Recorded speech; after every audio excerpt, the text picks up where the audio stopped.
Hi, I'm William, And I'm Kat, and that makes this info on the go. answering questions you want to know. Yeah. So today we're going to talk about something that affects millions of people worldwide. It's not just here in the US. No. It's worldwide. It's global. And we're going to tell you how to protect yourself from scams and how to look for those red flags. So, every year millions of people lose billions, and that's billions with a B, of dollars to scams. Some of these are phishing emails to phone calls pretending to be the IRS, or we have your daughter, they're locked up and you need to send bail money. Hmm. I mean, there is so many out there. There's the love scams. The car extended warranty. Everybody needs the car extended warranty and the FedEx scams, but we're going to dive into all of that. Really, honestly and truly, no one is immune to being scammed. No. And in 2024, in the US, consumers reported losing $12.5 billion dollars to fraud and scams. And that's a 25% increase over 2023. Just imagine, and that's just what was reported. Right. So, in this episode, we're going to kind of look at what scams look like today, some of the common tactics that these scammers use, and kind of how to spot some red flags and how to question things, and then some next steps to help you protect yourself. And most of all, what you should do if you've been targeted by a scammer. Absolutely. All right. So let's shift from old school scams to digital age schemes. In the past, scams were more personal and physical, going door to door salesmen, pushing fake products, that Nigerian prince style letters or phone calls claiming you'd won a fake lottery. Hey, before you go any further, I just thought about it. You know those snake oil salesmen? Oh, Those were yeah, scammers. absolutely. Yeah. So it's been around for a hot minute. Yeah, for sure. Scamming is nothing new, but Um, it's new in the way they go about it today. Absolutely. Today's scams have gone digital. You got email, text, social media, and even AI generates voices and images of loved ones from like Facebook, any of your social platforms. And these have just given more tools to the scammers. And to back up too, if you're posting something on social media, like if you have some kind of major life event and you're putting that on social media, these scammers can use that and say, hey, this is so and so, and I saw that your sister is getting married to Jake, and I'm friends with Jake, or I see that, somebody passed away and I was friends with them, and I'm reaching out to you. These are just ways that they can kind of connect with you. They owed me money, this, that, and the other. Who knows? Yeah. Yeah, absolutely. The anonymity of the internet gives criminals a low cost, high reward platform.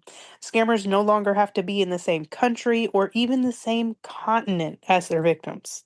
No, and now with this VPN, they can use this VPN tool, and they can be in, I don't know, Nigeria, and their computer can say that they sent it from the US. So even looking at content doesn't protect you anymore. Right, right. Um, but let's get into some statistics and who's targeted, right? Fraud reports report costing consumers billions each year. And this is according to the FTC. Americans in 2023 alone lost over $10 billion, which was a record high. Hmm. Now let's see some demographics. Okay, seniors are often highlighted because they may be less familiar with digital red flags, making them prime targets for phone or email based scams. But younger people, especially under 30, actually report being scammed way more often, typically through social media, online shopping, and cryptocurrency schemes. And I think the seniors, they feel like they don't want to tell anybody.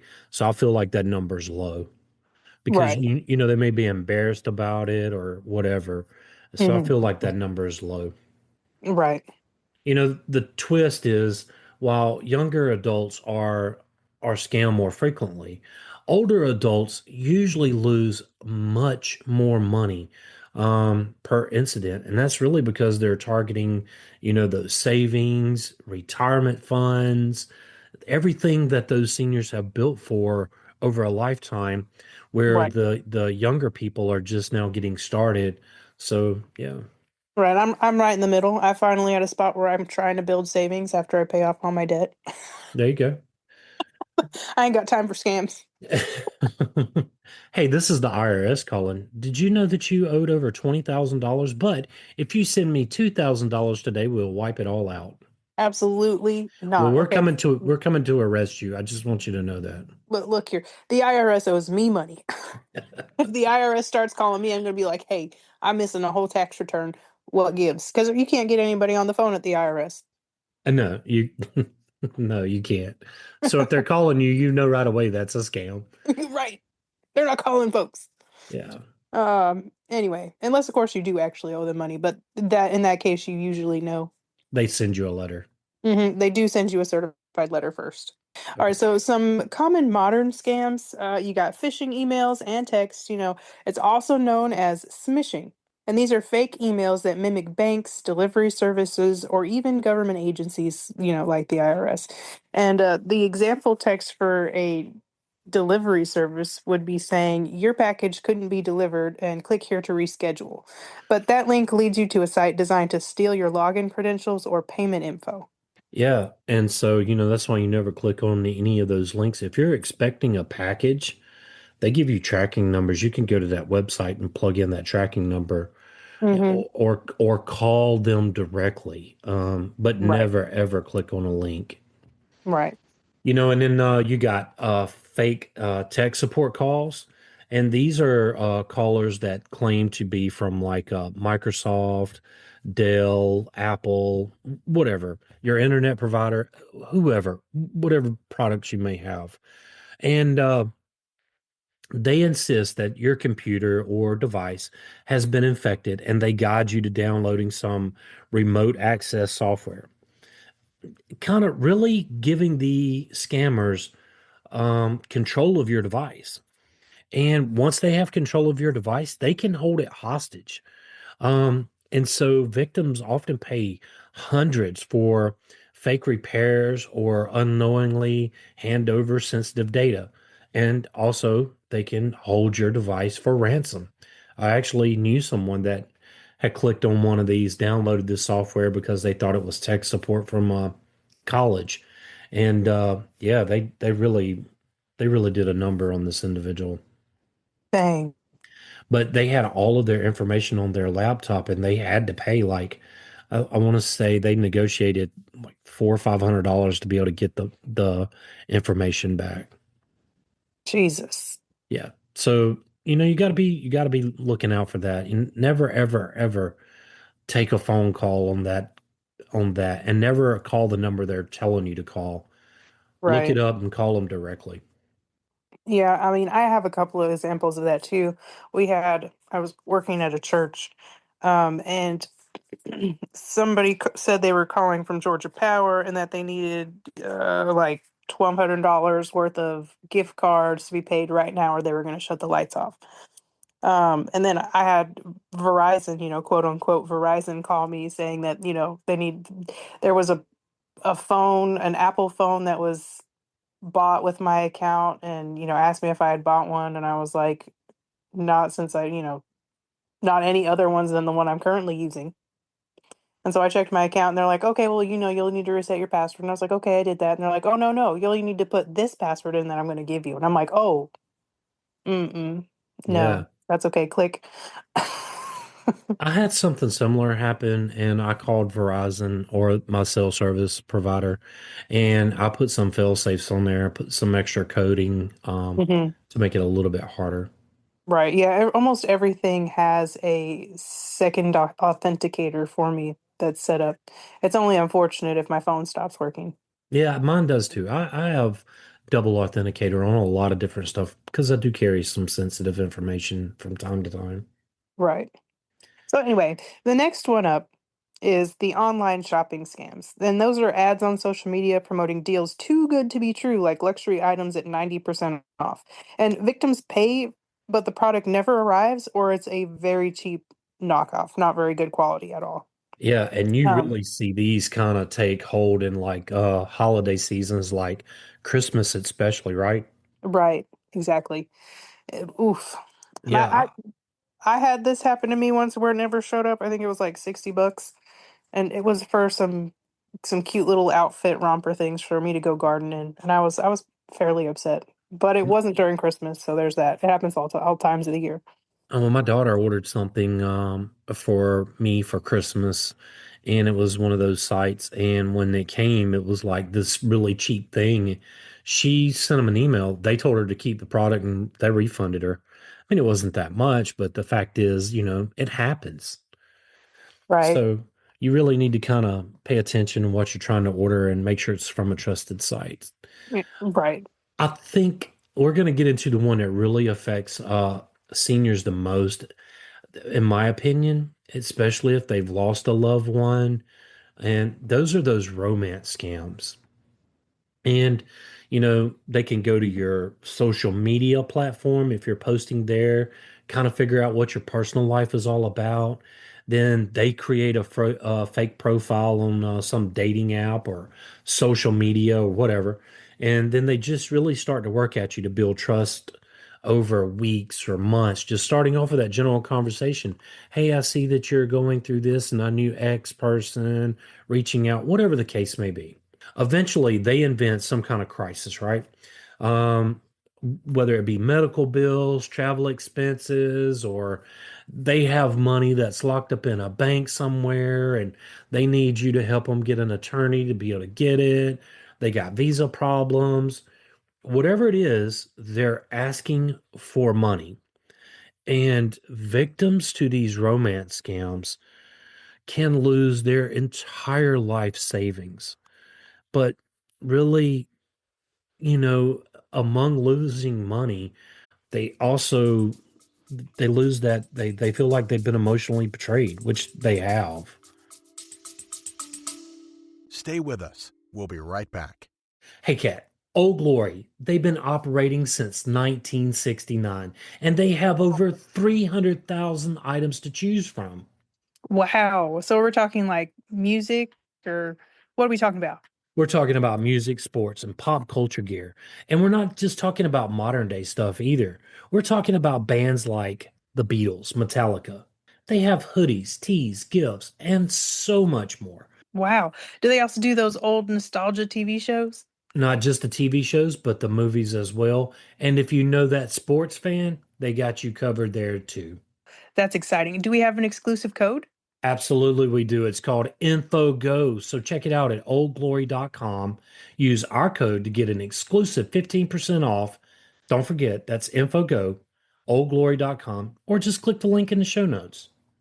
Hey, William, do you get too hot at night? Are you kidding? We live in Georgia. Oh, right. Okay, me too. But I found the site cozyearth.com where they make bamboo bedding. It's cooling, breathable, and buttery soft. Tell me more. Well, they have a 100-night free trial and a 10-year warranty. And there's also free shipping on orders $50 and above. Tell me you got an exclusive offer for our listeners. Absolutely. There's 41% off site-wide with our code INFOGO. And remember, that's cozyearth.com. Yeah, so make sure you use our code InfoGo at checkout to get that 41% off. Absolutely. Uh, Absolutely. And I mean, working in the retail business, the cashiers have to be aware of the older people that are trying to buy gift cards, if it is a scam or not, because sometimes they'll come in. Most people get, at max, usually maybe $300, and that's usually like 150 on two different gift cards, typically. Now, occasionally you'll have those come in and they're like, I need $500 on this card, and that's hard to do on some systems. But then, we have to ask and make sure that they're not being scammed. Yeah, ask probing open-ended questions like, are you sending this to somebody? Especially if it's Apple iTunes cards or Google Play. Those seem to be the big ones. And sometimes they'll say, "Yeah, I'm building a house and I'm paying this." No, nobody's gonna buy have you build a house using iTunes cards. The one that really breaks my heart is when, they're like, "Oh, they have my grandson locked up overseas. He went over there and now I got to send all this money to get him out or her out." Those are toying with your emotions, you know? Right. Yeah, no, my grandfather was just called um with for having something to do with my mom. Luckily he called her and she was like, "Yeah, no, I'm fine. We're fine. Don't listen to any of that." Yeah. Um, is is investment in crypto you? Yeah. All right. Okay. So next up, we got investment and crypto fraud. And that's promises of guaranteed returns or insider opportunities. And the many involve fake trading platforms or where victims see gains on screen but can never actually withdraw funds. And crypto has supercharged this scam category. And losses in billions are reported each year with young adults being the most common victims. Usually when you see these great returns like the Bernie Madoff, that's the one that popped in my head. There should have been some red flags because nobody could ever see how he was getting this money. And I think the question was um posed a couple of times, and he would never look at the books. He would just say, "Well, if you don't want to invest in it, don't invest in it," and would get up and walk away. Um, you have to have some insight into what you're investing in. Hmm. Protect yourself. Know what you're investing in. Right. Absolutely. So the psychology of scammers. Uh, scammers they prey on basic human emotions. At the heart of every scam is not just the technology, but it's the psychology. Scammers know that most people don't make decisions based on logic when under pressure. So they react emotionally. And so this is where scammers really kind of target that. And four of the most common emotional triggers is one, fear. Your bank account has been compromised. You need to do something now. You got to act this moment because if not, you're going to lose everything in your bank. Right. And urgency is the next one. And that's where, your package will be returned unless you click this link now. Then you have greed. Invest $500 today and you can triple that money in a week. Look at this portfolio, but you have to do it right now. Send Hmm. me an Apple iTunes card. Right, exactly. And then you got loneliness. That's the I love you, but I just need help to buy a plane ticket so we can finally be together. Yeah, or hey, I need some money for an attorney or hotel or food or whatever. But Hmm. but it all comes down to these basic emotions that really most humans bypass that rational thought, and it really pushes victims to act quickly before they really think what they've done. Right. I think, you know, some of these scammers have to have some kind of psychologist helping prepare them for what they're going after. Most likely.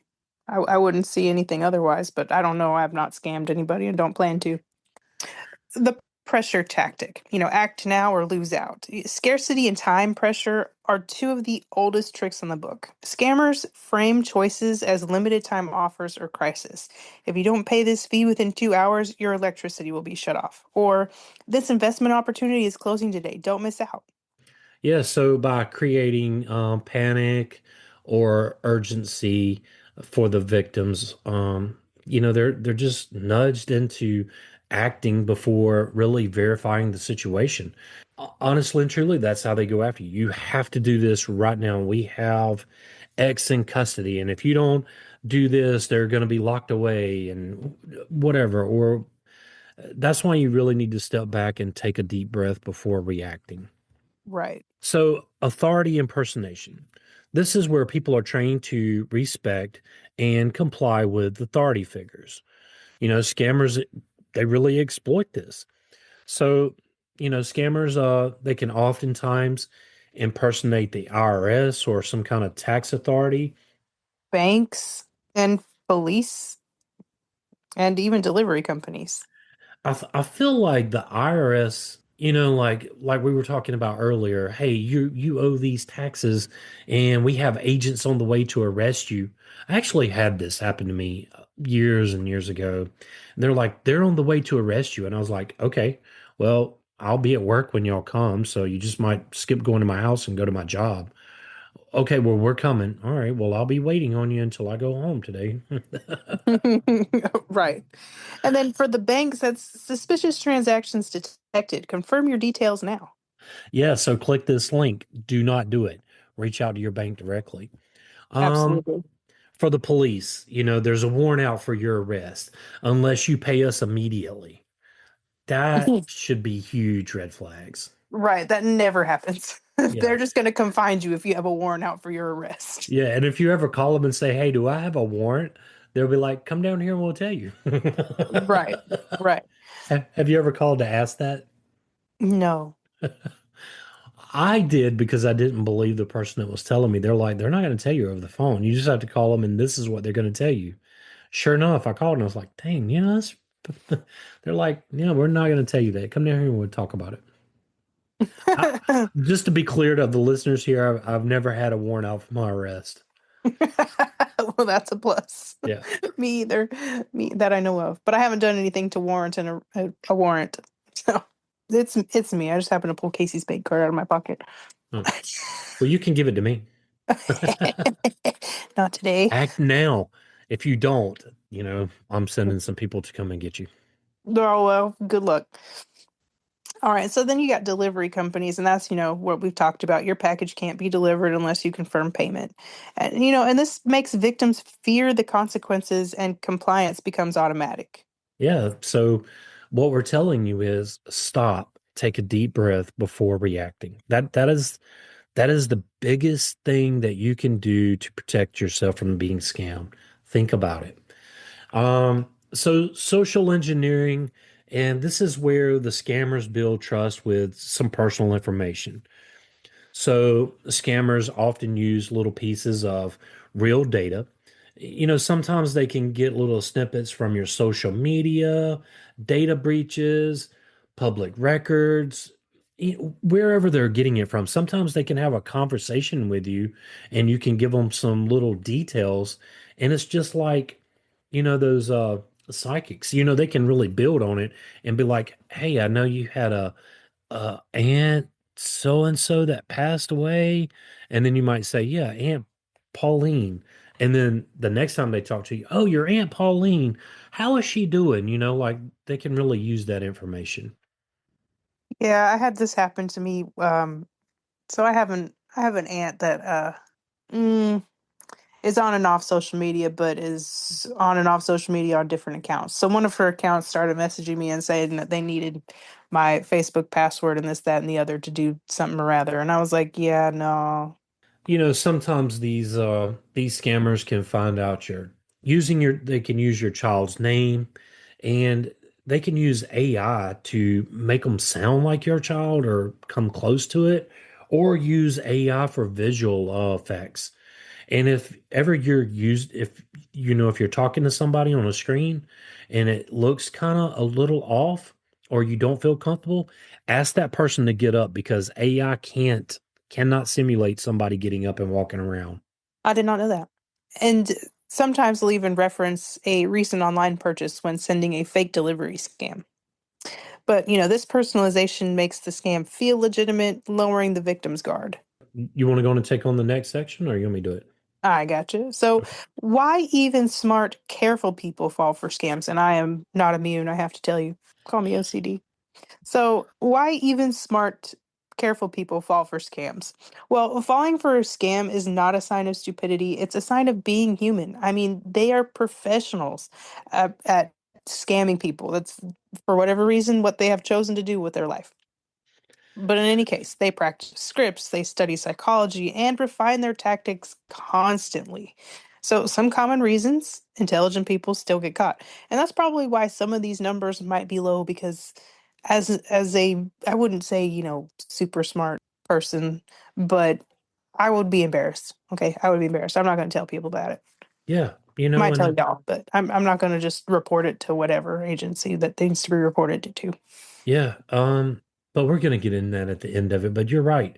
That's why I say this, especially seniors.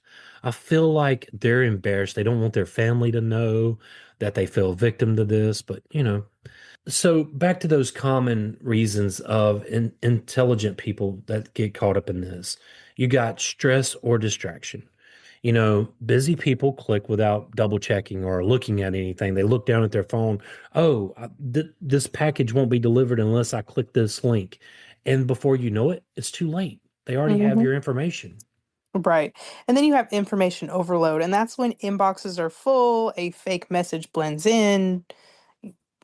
Oof. Yeah, and you just click it and go whatever. And then trust in authority or brand recognition, right? So when you see that a scam email that looks like it might be from Amazon or PayPal or FedEx or UPS, and it's really kind of hard to dismiss it at a glance. So especially if you order a lot of stuff on Amazon on Prime Day, um, and you're like, oh, well, what's wrong with this package? And the next thing you know, boom, somebody has your information somewhere. Right. Yep. I've seen the emails. I haven't clicked any links, but I've seen the emails. And if you actually read them carefully, you will see typos. Or Like, in the search bar, you'll see like some stuff that really kind of oh, messes with the name. yeah, something or rather at hotmail.com or something. I mean, the email address itself is weird. It's not even from Amazon. And then you have cognitive bias. And so we tend to believe things that confirm what we expect. If you just ordered something online, a fake delivery text feels believable.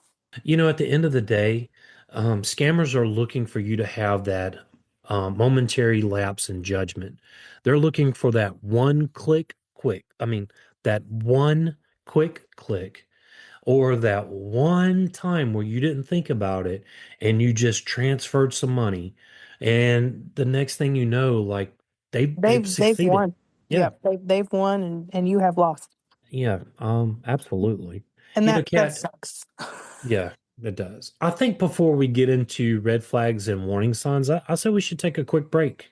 It sounds good to me. Okay, now that we're back, who's, I guess I'll take this on. Is this me? I reckon works for me. Okay. All right. So now that we're back, we have some red flags and some warning signs for you. You need to watch for suspicious phrases like certain words and phrases that show up again and again in scam attempts. And I'm going to give you some examples that the FTC has thrown out there. You've won. This is usually paired with a request to pay a processing fee. If you've won something, they're not going to have you pay for it. So be mindful of that. Then you have that urgent, you need to act now type phrasing. And this is really to kind of override your thinking. It wants to put you in panic mode so you don't stop to take a breath, right? Mm-hmm. Mm-hmm. And then you have that confirm your account or verify your details. And they'll use like real banks. And just to be honest with you, banks rarely ever email you or text you. Most of the time, you have to go log into your account or your card's just declined, and you got to go call them and figure out what that is all about. Right. And these phrases are all designed to create instant emotional responses instead of rational ones. Yeah, I mean, do it without thinking. Hmm. And so that you got requests for unusual payment methods. Scammers prefer payment types that are difficult or impossible to trace. And so some red flags include gift cards, buy iTunes, Amazon or Amazon gift cards and read me the numbers over the phone. No real business or government agency will ever ask for this. Yeah, Zero. none of them take iTunes cards. I've tried. And so then you also have wire transfers. Once the money is sent, it's nearly impossible to get back. Yeah, those would be like what, Western Union, uh, MoneyGram, probably MoneyGram. Yeah, stuff like that. Those are nearly impossible to get back because they're virtually untraceable. yeah. And once the money's picked up, I mean, it's picked up, it's gone. Right. And so then you got currency, Currency? cryptocurrency. Yeah, cryptocurrency. And so scammers love Bitcoin because it's fast, anonymous, and irreversible. So anytime you're asked to pay in a way that feels odd or outside the norm, it's a major warning sign. So unsolicited contact from sources like official. You know, if a bank, government agency, or some kind of charity contacts you out of the blue, you should be skeptical immediately, especially Mhm. if you're not corresponding with any of those agencies. You that should be a huge red flag for you, right? Right. The IRS, Social Security, or police agencies will never call you or email you or threaten you over the phone to arrest you. And they're definitely not gonna demand immediate payment. That is, they're just not gonna do that. Um, the IRS, yeah, they're not, they'll garnish your wages. You'll get a letter before then. Police agencies, they're just gonna come to your house. They're not gonna call you. Um, Yes. they Right. don't want you to run. And then charities may call for donations. Um, but, scammers use these as high pressure tactics, especially from unknown groups.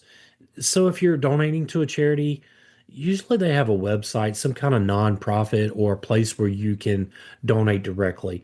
I would be really skeptical about donating over the phone. I think the biggest one was that sheriff's ball.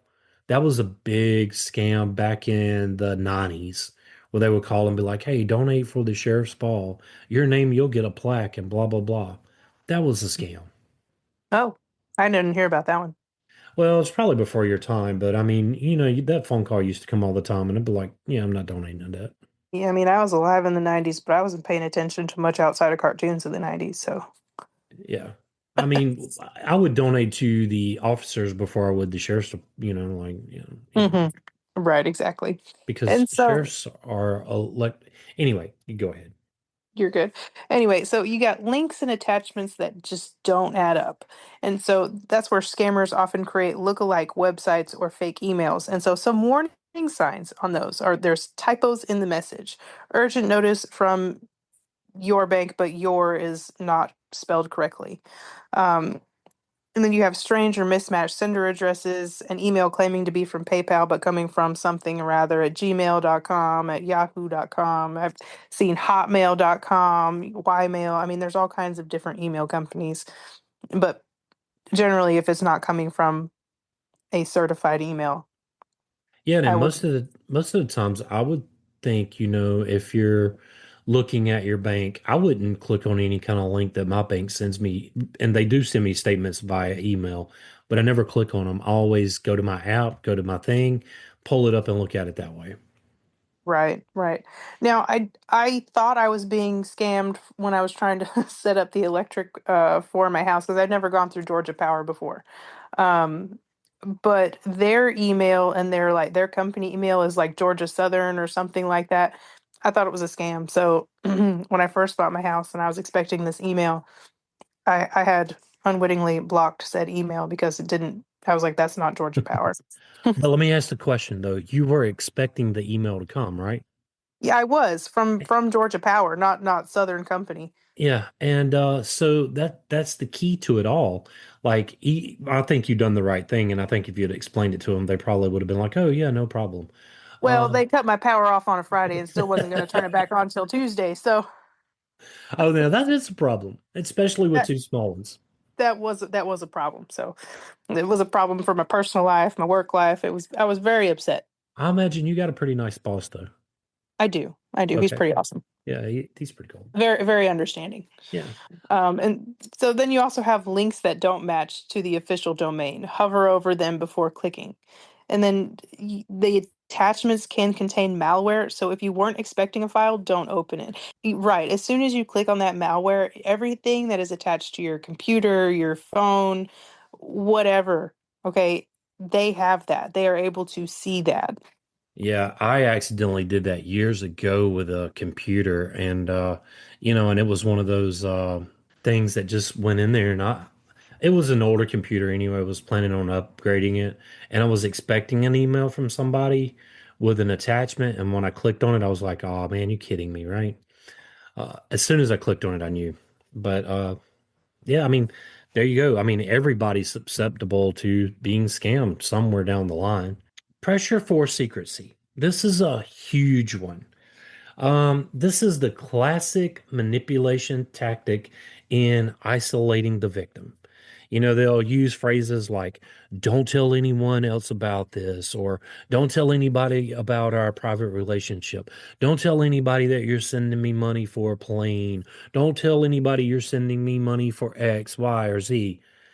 That should immediately set off alarm bells. They should just be going in the back like at the firehouse when there's a fire going off or whatever. Red flags should be popping up all over the place because the one thing they don't want you to do is they don't want you to tell anybody because somebody's going to tell you that that's a scam. Right. And this is especially common and most common in romance scams or grandparent scams where, the scammer calls, don't tell mom or dad, just send me the money because I'm in jail or I'm in whatever. And they really play on people's emotions, especially if your grandchild lives, I don't know, say on the East Coast and they're calling from the West Coast and you don't see that grandchild that often. How do you know? I mean, they're just going to tug at your heartstrings. So Mhm.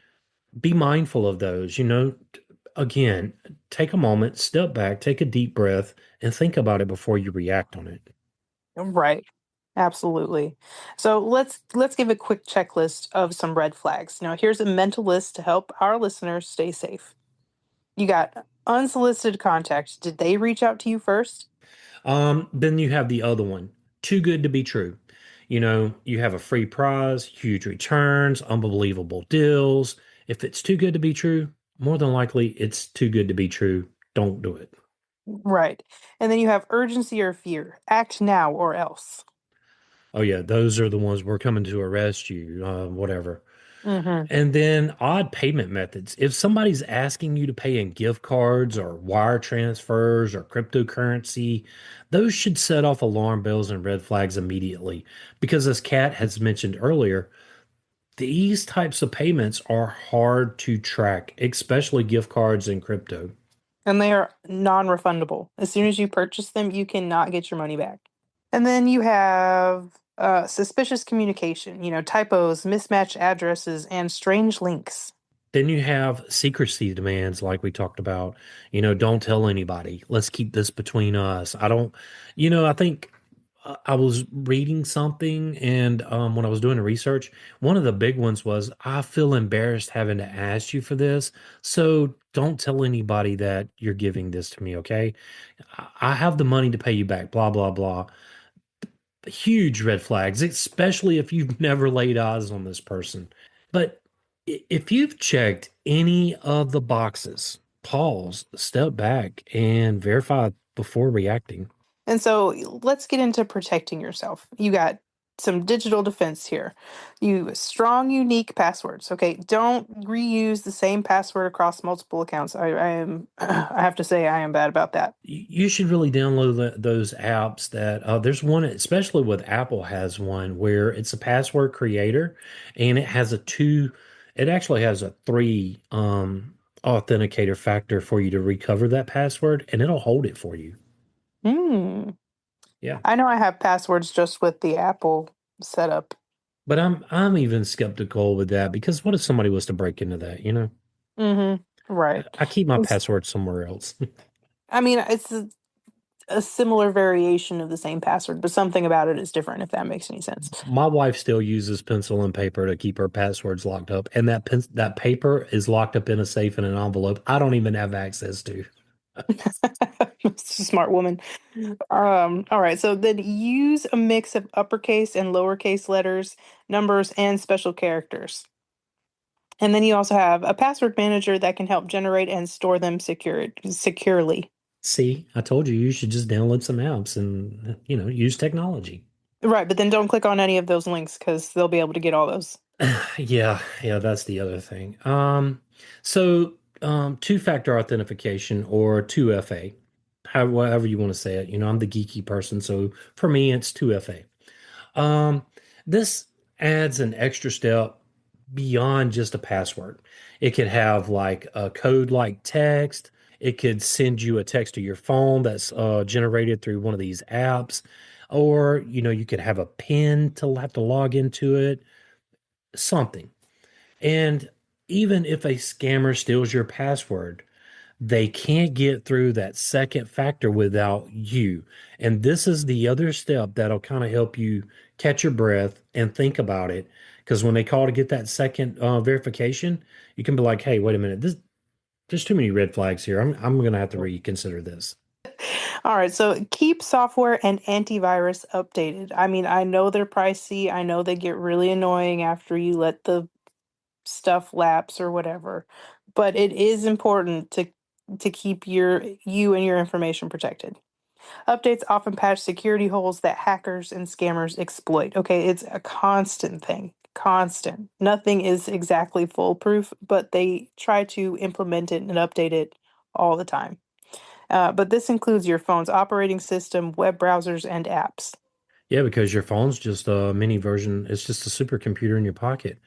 Right. And most service providers offer some type of security, and some kind of software for that. I I think it know. automatically comes with Apple. Yeah, and I think Verizon offers Norton or something other. hmm Avoid clicking unknown links. If an email or a text message seems suspicious, don't click on it. Instead, go to the official website and go through it that way. Instead of clicking on reset password link in an email that might seem a little wonky, let's say that you have email for the show and you have a password to be able to get into your Patreon account. And you get an email from Patreon saying, "Hey, reset your password here." Go to Patreon and reset your password. That way you can get a month, mine and Kat's episodes a month in advance. hmm Like how I did Absolutely. that. I do. All right. That was fancy. All right, so next is phone and email safety. Do not answer unknown calls, okay? Sometimes you can be expecting them, and I have been caught off guard by expecting unknown callers to call me.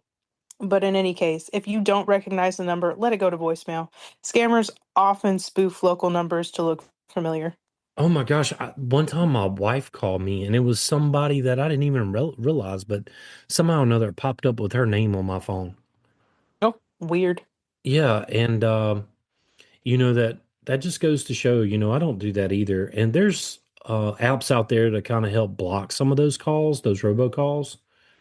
But anyway, so verify callers by hanging up and calling them back. If someone claims to be from your bank, IRS, or tech support, don't continue the conversation. Just hang up the phone. Find the official number and or website and call them back that way. Don't so like if you had an incoming call and you called it and it says it's your bank, hang up the phone, call your bank directly. Look up the number. Don't go by the one that's on your recent call list, right? Right. Mark spam texts and emails. Most email services and phone Spam, carriers. spam, spam, spam. I'm sorry. Most email services and phone carriers have built-in tools to report suspicious messages, but That mess you up?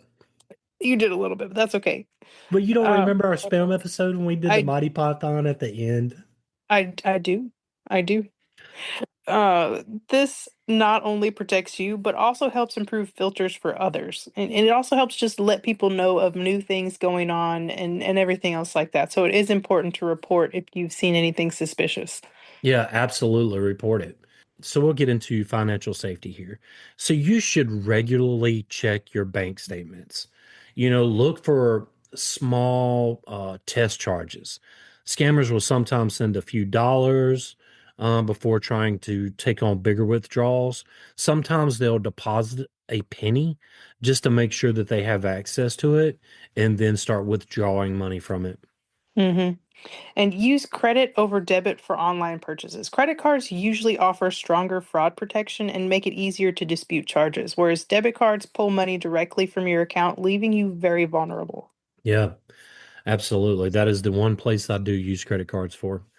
And most credit cards and most debit cards now offer freeze credit if suspicious activity occurs. You can, if you download the app, I know Capital One has it, where you can go in and lock your card. I know my wife's Wells Fargo card has it. You can lock those cards temporarily, and that keeps anybody from getting access to it. Then you can go to any of your major credit file bureaus like Experian, Equifax, TransUnion, whatever you want to use, Hmm. and look for any kind of activity there. This will help you stop scammers from opening new accounts in your name without any of your permission. So always monitor your credit report, freeze your credit cards, freeze your credit, especially if you've been scammed, you should immediately go and freeze your credit. Hmm. Absolutely. Change your cards. I know that's a pain too, but it's very important. Yeah.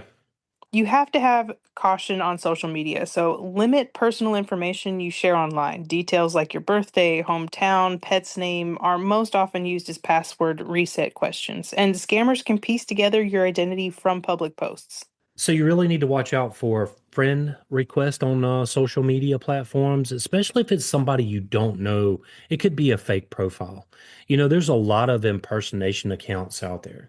You know, Scammers sometimes clone real profiles and send friend requests to harvest personal data and send scam links. And I've seen this before where I'm friends with a family member, but then I get another friend request from that family member. Well, I immediately know that's BS and I delete it. Hmm. Right. But if you get one of these duplicate requests from someone you already know or someone you're already friends with, it is 99.9% always fake. So don't do anything with it.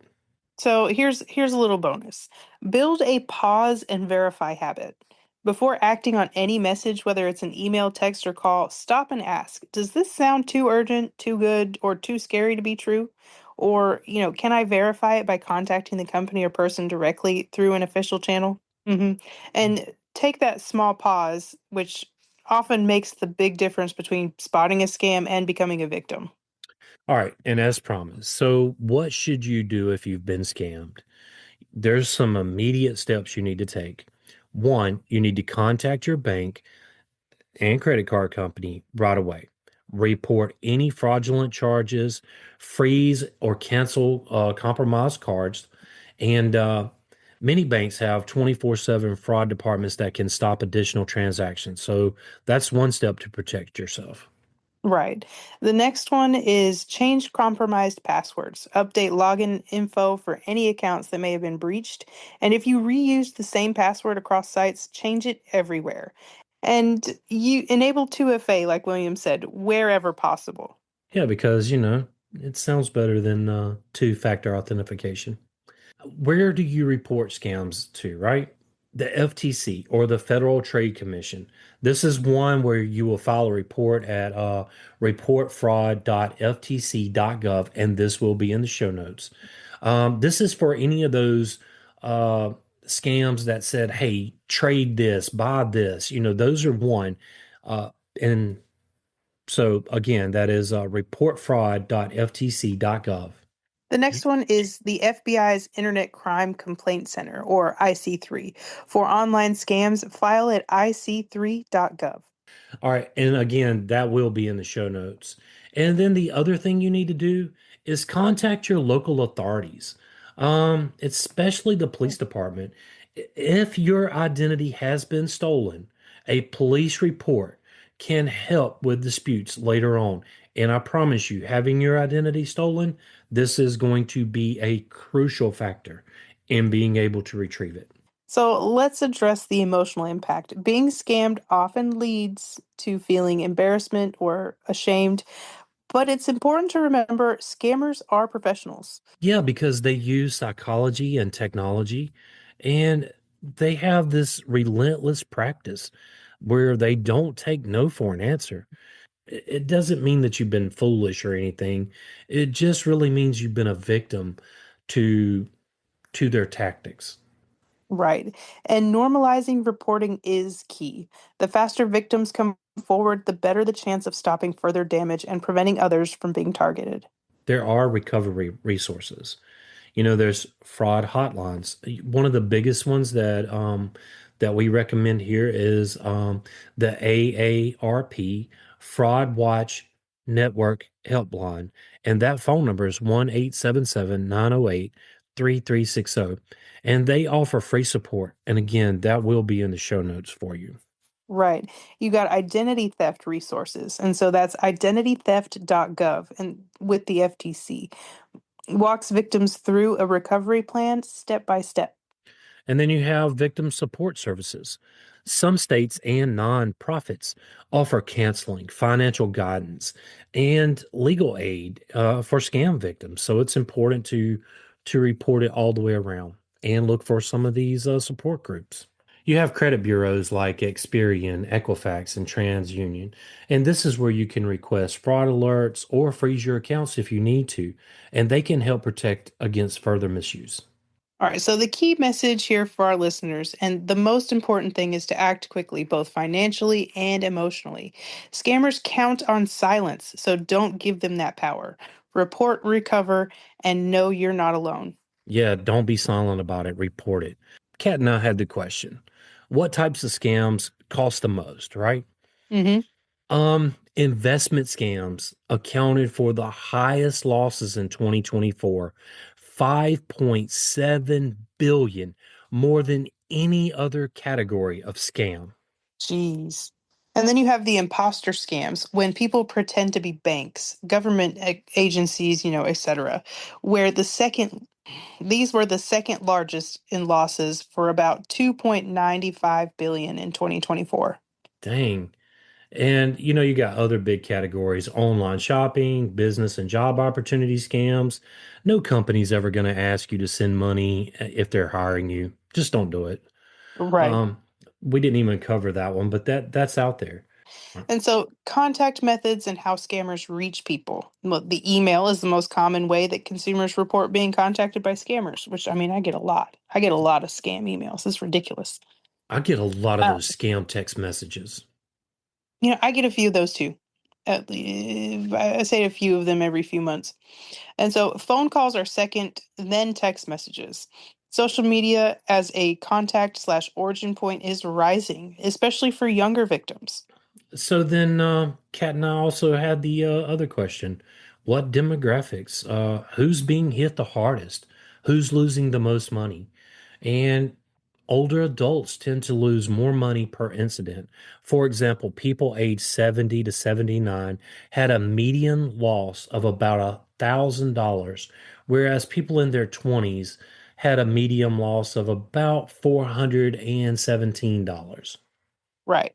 But younger people are more likely to report losing money when they're targeted. Ergo, 44% of people aged 20 to 29 who reported fraud said they lost money versus 24% in the age 70 to 79. So think about that. And we know that seniors are being targeted the most, but only, 24%. Like I feel like that is underreported. I feel like a lot of seniors feel embarrassed about it and don't report it. And you should never ever feel embarrassed about being scammed by a professional. Right. It's okay. It happens to everybody at least once. Hey, we're doing a podcast about it to help protect yourself, from those that didn't. And you reporting it helps protect others because local news medias and outlets can run a story, especially the Social Security one that was a big deal on the news years ago. But in 2024, people age 60 plus filed 147,127 complaints and reported losses of 4.8 billion, according to the FBI's IC3 data. The average or median losses. Overall median loss per person in FTC reports in 2024 was about $497. Yeah. For investment scams, many victims reported very high losses that averaged around $9,000 in most cases. Right. And so the number of reports and reporting rates, give or take 6.5 million reports were submitted through the FTC's Consumer Sentinel Network in 2024. But the number of reports don't always go as fast as the losses. This means that scammers are getting more effective at getting bigger dollar scams, um, especially if the count of victims isn't climbing at the same rate. In other words, they're scamming less people but getting more money. And so payment methods scammers prefer. In 2024, payment methods involving bank transfers or cryptocurrency resulted in more losses than all other payment methods combined. So, cryptocurrency related scams and fraud have been increasing significantly. So underreporting, and the reality is likely worse. Many scams go unreported for reasons like shame, belief nothing can be done, or not knowing where to report. So actual losses are really likely to be higher. You know, in the FTC, they acknowledge this, and you should really check out their website for more details. Absolutely. So, let's recap some key takeaways here. You got to stay alert, trust your instincts, and verify before acting. If it seems too good or too scary to be true, it probably is. Yeah, here, I think awareness is the best protection that anybody can have against this scammers. And that's why Kat and I felt like it was important to do this right here before the holidays. Absolutely. Because I know I've been scammed at least once. Yeah, and I've know loved ones that have been scammed, and I know other people that have loved ones that have been scammed. So it's not uncommon. I mean, you, the listener, probably know someone as well.